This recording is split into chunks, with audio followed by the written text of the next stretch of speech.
Hello students, here is the video of class 8 science, and in this video we are going to talk about the chapter 12, and you know that the name of this chapter is sound. So as you listening my voice through this video and you are understanding what is being said to you, what is being taught to you, this is because of the sound which is here in this video. So what is sound? You listen the sound everywhere, every single time, from so many sources, so you can understand what is sound. Sound is a form of mechanical energy which makes us hear. Sound वो energy है जिससे हमें सुनने में help मिलती है। जैसे कि आप जानते हैं कि एक और फॉर्म है एनर्जी की, that is light, and light energy की हेल्प से हम क्या कर पाते हैं, देख पाते हैं, है ना।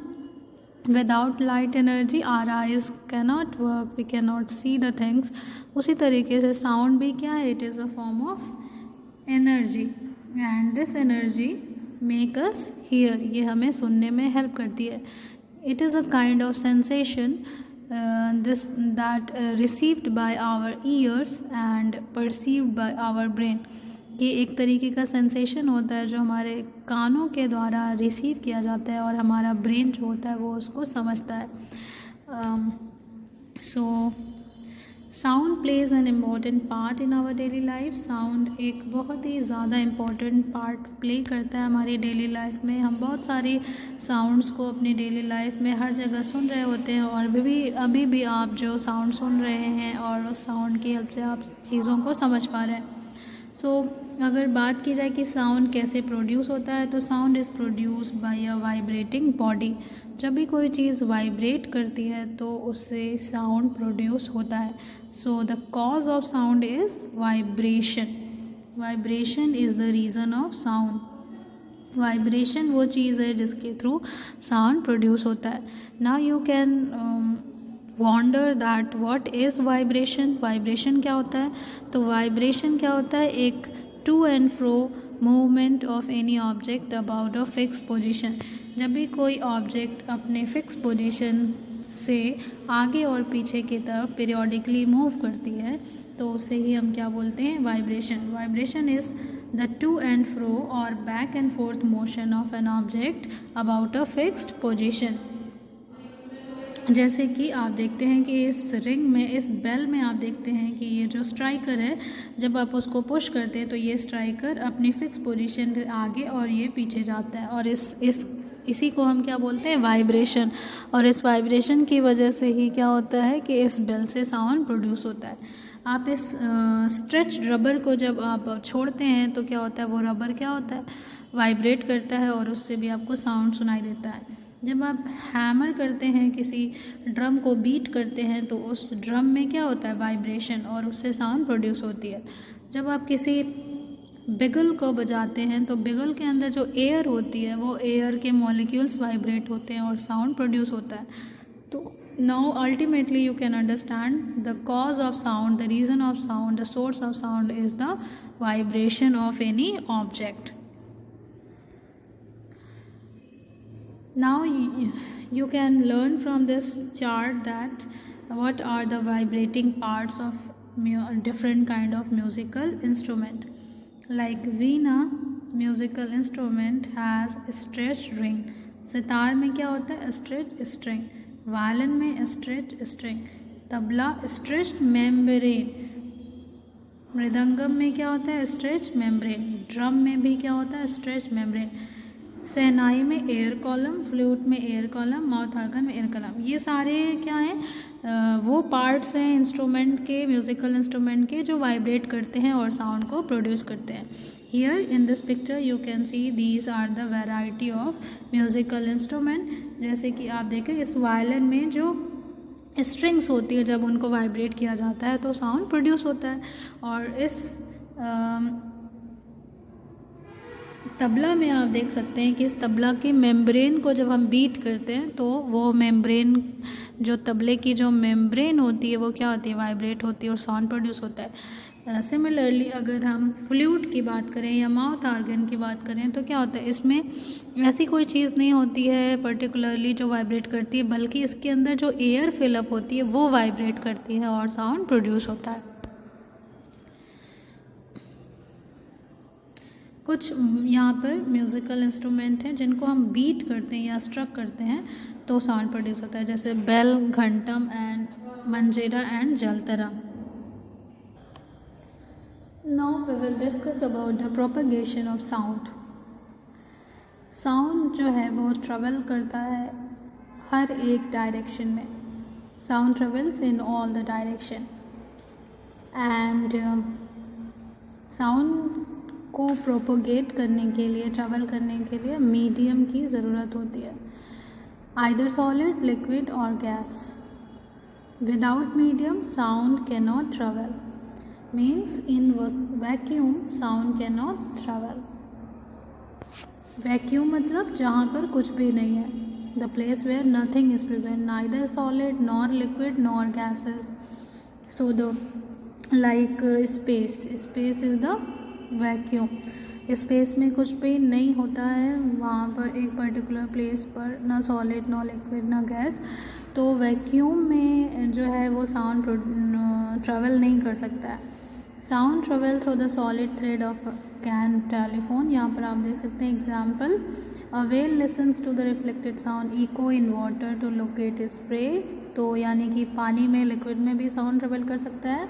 We are able to listen to sound because sound travels in air, और एयर क्या है, मिक्सचर ऑफ गैसेस। तो साउंड जो है वो सॉलिड, लिक्विड और गैस में ट्रेवल कर सकता है, और साउंड को ट्रेवल करने के लिए क्या चाहिए, they need medium. How sound travels, कैसे साउंड ट्रेवल करता है, the speed at which sound travel from one place to another depends upon the medium and how closely pack the molecules in the matter. जब भी कोई चीज़ vibrate करती है तो वो क्या करती है, वो जिस मीडियम में वो साउंड ट्रेवल कर रहा है उस मीडियम के मॉलिक्यूल को वो स्ट्राइक करती है। तो स्ट्राइक करने से क्या होता है कि वो मॉलिक्यूल वाइब्रेट करने लगता है, और वाइब्रेट करता है तो फिर वो अपने आगे वाले मॉलिक्यूल को हिट करता है, तो उसकी वजह से फिर वो नेक्स्ट मॉलिक्यूल वाइब्रेट करने लगता है, तो फिर वो नेक्स्ट वाले मॉलिक्यूल को हिट करता है। ठीक है, तो ऐसे जो एयर के मॉलिक्यूल या जिस भी मीडियम में साउंड ट्रेवल करा उसके मॉलिक्यूल्स वाइब्रेट करते हैं और साउंड को आगे की ओर पास ऑन करते रहते हैं। तो क्योंकि सॉलिड में आप देखते हैं, दिस इज सॉलिड, सॉलिड में मॉलिक्यूल्स क्या होते हैं, they are very close to each other, उनके बीच में गैप कम होता है, और लिक्विड में थोड़ा उससे ज़्यादा होता है और गैस में उससे भी ज़्यादा होता है। तो यू कैन अंडरस्टैंड दैट जिस भी मैटर में गैप कम होगा, मॉलिक्यूलर गैप कम होगा, उसमें सॉलिड उतना फास्ट मूव करेगा, क्योंकि गैप कम है, जल्दी जल्दी से वाइब्रेशन होगा और जल्दी जल्दी से साउंड पास ऑन होगा। तो सॉलिड में जो ट्रैवल होता है, जो स्पीड होता है साउंड का, वो क्या होता है, फास्टेस्ट, उससे कम लिक्विड में और सबसे कम गैस में, और वैक्यूम में zero. Now will talk about the amplitude, time period and frequency of the vibration. जब भी कोई चीज़ वाइब्रेट करती है तो उसमें कुछ कैरेक्टरिस्टिक फीचर आपको देखने को मिलते हैं। वाइब्रेशन क्या है, to and fro motion of an object from any fixed position, it is called oscillatory motion. Vibration को हम ऑसिलेटरी मोशन भी कहते हैं, और सिंपल पेंडुलम के थ्रू हम वाइब्रेशन को समझ सकते हैं और वाइब्रेशन के कैरेक्टरिस्टिक को भी समझ सकते हैं, क्योंकि साउंड जो होता है वो वाइब्रेशन के थ्रू ही प्रोड्यूस होता है और प्रोपेगेट होता है, तो इसलिए हमें वाइब्रेशन को समझना ज़रूरी है। The maximum displacement of an oscillating body from its central position is called amplitude. जैसे ये देखिए, ये एक सिंपल पेंडुलम है, और जब ये रुका हुआ होगा तो ये एक रेस्ट की पोजीशन में, जिस पोजीशन पे होगा उसको हम सेंट्रल पोजीशन या मीन पोजीशन बोलते हैं। जब ये पेंडुलम ऑसिलेट करेगा या वाइब्रेट करेगा तो क्या होगा, ये आगे की ओर जाएगा, है ना, और एक मैक्सिमम लिमिट तक ही जा पाएगा, उस मैक्सिमम लिमिट से आगे नहीं जाएगा। तो ये जो मैक्सिमम लिमिट तक ये जाता है इसको हम बोलते हैं amplitude, maximum displacement of an oscillating body from its central position, अपने मेन पोजीशन से वो जितनी मैक्सिमम डिस्टेंस को कवर करता है उसको हम बोलते हैं एम्पलीट्यूड। ठीक है। The motion of the pendulum from one extreme position to the other extreme position and back is called oscillation. जब आप वाइब्रेटिंग ऑब्जेक्ट को वाइब्रेट करते हुए देखेंगे तो वो अपनी एक एक्सट्रीम पोजीशन से दूसरे एक्सट्रीम पोजीशन तक जाता है। तो ये जो मोशन होता है एक एक्सट्रीम पोजीशन से दूसरे एक्सट्रीम पोजीशन तक जाना और फिर वापस अपनी पहली पोजीशन पे आ जाना, इसको हम बोलते हैं ऑसिलेशन। और एक ऑसिलेशन में जितना समय लगता है, जितना टाइम लगता है, उसको हम बोलते हैं time period. And the number of oscillation पर second it is called frequency. एक सेकेंड में कोई वाइब्रेटिंग ऑब्जेक्ट कितनी बार वाइब्रेट कर रहा है, इसको हम बोलते हैं फ्रिक्वेंसी। फ्रिक्वेंसी की यूनिट क्या होती है? Hertz. And this is the symbol of frequency, capital H and small z. Now we will talk about the characteristic of sound. Okay, loudness and pitch are the characteristic of sound. Loudness क्या है? How strongly any sound is striking in our ear. कितनी strongly कोई sound हमारे year में strike कर रहा है तो उसको हम बोलते हैं लाउडनेस। किसी भी साउंड की जो लाउडनेस होती है वो उसके एम्पलीट्यूड पर डिपेंड करती है। अगर उस साउंड का एम्पलीट्यूड जितना कम होगा तो वो साउंड उतना ही फीबल होगा, यानी कि हल्का होगा, धीमा होगा। और जिस साउंड का एम्पलीट्यूड जितना ही ज़्यादा होगा वो आवाज़ उतनी ही लाउड होगी। ठीक है। और लाउडनेस की जो यूनिट होती है वो क्या होती है? Decibel. This is the symbol of decibel. जो हम कन्वर्सेशन करते हैं, नॉर्मल कन्वर्सेशन, तो उसकी जो लाउडनेस होती है वो नियर अबाउट 60 डेसिबल होती है। और अबाउ 60 डेसिबल जब साउंड प्रोड्यूस होता है तो हम उसको नॉइज़ बोलते हैं। It is called noise. Now the second one is pitch. Pitch is the another characteristic of sound. Pitch depend करता है साउंड की फ्रिक्वेंसी ऑफ वाइब्रेशन पर। उस साउंड की फ्रिक्वेंसी जितनी ज़्यादा होगी वो साउंड उतना ही क्या होगा? श्रिल होगा, पतला होगा। और किसी भी साउंड की फ्रिक्वेंसी जितनी लेस होगी वो साउंड उतना ही लो पिच होगा और वो साउंड उतना ही बेस वाला साउंड होगा और हैवी होगा या हॉर्स होगा, जैसे कि sound of drum, sound of an adult. And जिस भी साउंड की फ्रिक्वेंसी जितनी ज़्यादा होगी वो हाई पिच साउंड कहलाएगा और वो उतनी ही पतली होगी वो साउंड, जैसे कि सीटी, वेसल की साउंड या कोई छोटे बच्चे की साउंड। यहाँ पर आप देख सकते हैं these are the waves, sound waves. और ये साउंड वेव जो दिखा रहा है this is the high frequency. आप देख सकते हैं ज़्यादा वाइब्रेशन, ज़्यादा वेव्स बन रहे हैं यहाँ पर। और इसमें ये लो फ्रिक्वेंसी है, लो कम वेव्स बन रहे हैं, they are lesser waves. Now we will talk about the audible and inaudible sound. Audible sound is the sound which we can hear. वो साउंड जो हम सुन सकते हैं, हमारा कान जिनको रिसीव करके समझ सकता है, उसको हम ऑडिबल साउंड कह सकते हैं।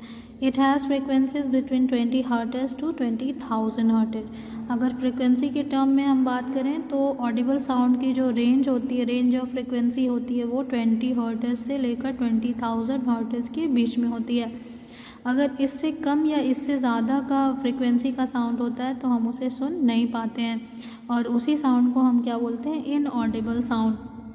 Inaudible sound is the sound which we can not hear. इसको हम सुन नहीं सकते हैं। It has frequencies less than 20 hertz and more than 20,000 hertz. इस रेंज से कम या ज़्यादा अगर हो जाता है तो हमें सुनाई नहीं देता है। Sound whose frequencies are more than 20,000 it is called ultrasonic sound।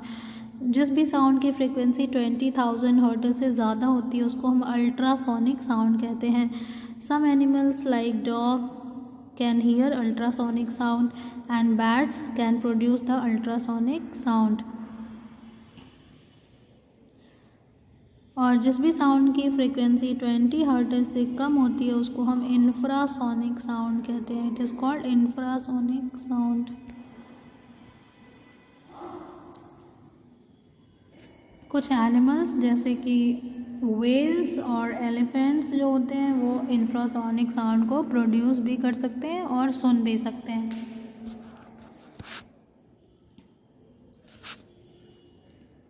Bat जो होता है वो अल्ट्रासोनिक साउंड प्रोड्यूस करता है और इसी साउंड वेव्स के थ्रू वो इको लोकेट करता है, चीज़ों की लोकेशन का पता करता है. जब भी वो अल्ट्रासोनिक साउंड को प्रोड्यूस करता है तो वो साउंड वेव्स आगे की ओर बढ़ती हैं और किसी ऑब्जेक्ट से टकराकर रिफ्लेक्ट होकर वापस उसके पास आती हैं. तो फिर वो इसी इको लोकेशन से वो क्या करता है, उस ऑब्जेक्ट और अपने बीच की दूरी का पता लगा लेता है. Now we'll talk about how we hear sound through our ears. हम अपने कानों से कैसे साउंड को सुन पाते हैं, तो उसके लिए हमें जानना पड़ेगा ईयर का diagram. Year, parts of year. तो पार्ट्स जो आपका जो ईयर होता है वो 3 पार्ट में डिवाइडेड होता है. आउटर ईयर, मिडिल ईयर और इनर ईयर. आउटर ईयर में आपका ये एक्सटर्नल ईयर होता है, इसको हम बोलते हैं pinna. It is called pinna. And उसके बाद ये पिन्ना जो होता है एक कैनाल में ओपन होता है, एक ओपनिंग होती है जो कैनाल एक पाथवे तक में जाती है, उसको हम बोलते हैं ईयर कैनाल. और ईयर कैनाल एंड होता है, इसको बोलते हैं ईयर ड्रम. एक पतली सी मेम्ब्रेन होती है जिस पे साउंड जाकर स्ट्राइक करता है, this is called ear drum. और ईयर ड्रम आगे अटैच्ड होता है 3 बहुत ही छोटी छोटी बोन से, जिनको हम बोलते हैं फर्स्ट बोन कहलाती है hammer and second bone anvil. और ये जो थर्ड बोन है, जो सबसे छोटी बोन है, इट इज़ कॉल्ड स्टाइरप.